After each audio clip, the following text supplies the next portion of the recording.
Thank you and welcome to our podcast, My Personal Library. I am Pradnya Talikoti, a filmmaker by profession, and I'm going to read and share my personal thoughts on some of my favorite stories from various books, authors, genres, etc.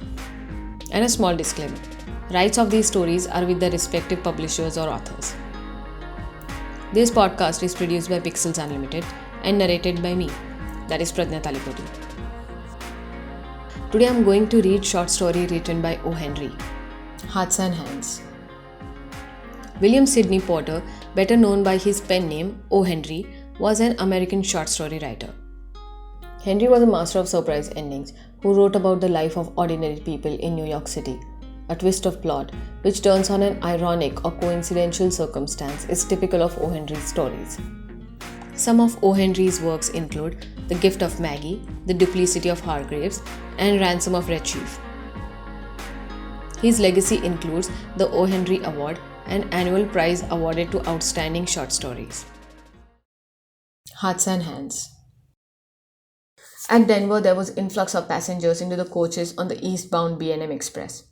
In one coach, there sat a very pretty young woman dressed in elegant taste and surrounded by all the luxurious comforts of an experienced traveler. Among the newcomers were two young men, one of the handsome presence with bold, frank countenance and manner, the other, ruffled, glum-faced person, heavily built and roughly dressed. The two were handcuffed together. As they passed down the aisle of the coach, the only vacant seat offered was reversed one, facing the attractive young woman. Here the linked couple seated themselves. The young woman's glance fell upon them with distant self-disinterest. Then, with lovely smile brightening her countenance and a tender pink tinging her rounded cheeks, she held out a little grey-gloved hand. When she spoke, her voice full, sweet and deliberate, proclaimed that its owner was accustomed to speak and be heard. "Well, Mr. Easton, if you will make me speak first, I suppose I must. Don't you ever recognize old friends when you meet them in the West?" The younger man rose himself sharply at sound of her voice, seemed to struggle with slight embarrassment, which he threw off instantly, and then clasped her hands with his left hand. "It's Miss Fairchild," he said with a smile. "I'll ask you to excuse the other hand. It's otherwise engaged just at present." He slightly raised his right hand, bound at the wrist by the shining bracelet, to the left one of his companion. The glad look in the girl's eyes slowly changed to a bewildered horror. The glow faded from her cheeks. Her lips parted in a vague, relaxing distress. Easton, with a little laugh as if amused, was about to speak again when the other forestalled him. The glum-faced man had been watching the girl's countenance with veiled glances from his keen, shrewd eyes. "You'll excuse me for speaking, miss, but I see you're acquainted with the marshal here. If you ask him to speak a word for me when we get to the pen, he'll do it. And it will make things easier for me there. He's taking me to Leavenworth prison. It's 7 years for counterfeiting." "Oh," said the girl, with a deep breath and returning color. "So that is what you're doing out here?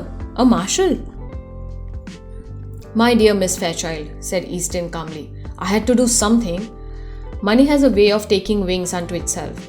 And you know, it takes money to keep step with our crowd in Washington. I saw this opening in the West, and well, a marshalship isn't quite as high a position as that of ambassador." "The ambassador," said the girl warmly, "doesn't call anymore. He needn't ever have done so. You ought to know that. And so now you are one of these dashing Western heroes, and you ride and shoot and go into all kind of dangers. That's different from Washington life. You have been missed from the old crowd." The girl's eyes, fascinated, went back, widening a little, to rest upon the glittering handcuffs. "Don't you worry about them, miss," said the other man. "All marshals handcuff themselves to their prisoners to keep them from getting away. Mr. Easton knows his business." "Will we see you again soon in Washington?" asked the girl. "Not soon, I think," said Easton. "My butterfly days are over, I fear." "I love the West," said the girl irrelevantly. Her eyes were shining softly. She looked away out the car window. She began to speak truly and simply without gloss of style and manner. "Mama and I spent the summer in Denver. She went back home a week ago because father was slightly ill. I could live and be happy in the West. I think the air here agrees with me. Money isn't everything. But people always misunderstand things and remain stupid." "Say, Mr. Marshall," growled the glum-faced man, "this isn't quite fair. I'm needing a drink. and haven't had a smoke all day. Haven't you talked long enough? Take me a smoker now, won't you? I'm half dead for pipe. The bound travelers rose to their feet, Easton with same slow smile on his face. I can't deny a petition for tobacco, he said, lightly. It's the one friend of the unfortunate. Goodbye, Miss Fairchild. Duty calls, you know. He held out his hand for farewell. It's too bad you're not going east, she said, reclothing herself with manner and style. But you must go on to Leavenworth, I suppose. Yes, said Easton, I must go on to Leavenworth. The two men sidled down the aisle of the smoker. The two passengers in a seat nearby had heard most of the conversation. Said one of them, That Marshall's good sort of chap. Some of these Western fellows are all right. Pretty young to hold an office like that, isn't he? Asked the other. Young? Exclaimed the first speaker. Why? Oh, didn't you catch on? Say, did you ever know an officer to handcuff a prisoner to his right hand? One more story of O. Henry. The title of this story, Hearts and Hands, draw a lot of attention. Apart from rhythmic quality, it can be explained from different perspectives. Though the hands of the two men were handcuffed, representing a contrasting relation of a prisoner and an officer, the hearts went alike. The marshal could feel the beats of the heart of his convict. He came forward to save his prisoner from the embarrassing situation by lying to the woman.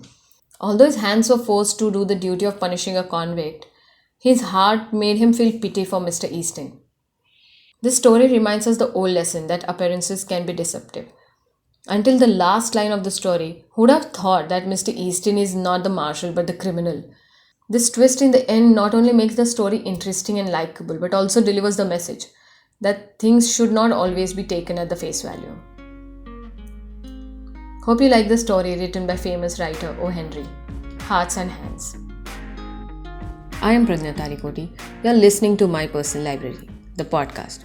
You can subscribe, rate and review on Podbean, Stitcher, Spotify or wherever you get the podcast. To know more, please follow Pixels Unlimited on Instagram, Facebook and YouTube. Thank you for your time. Keep on listening.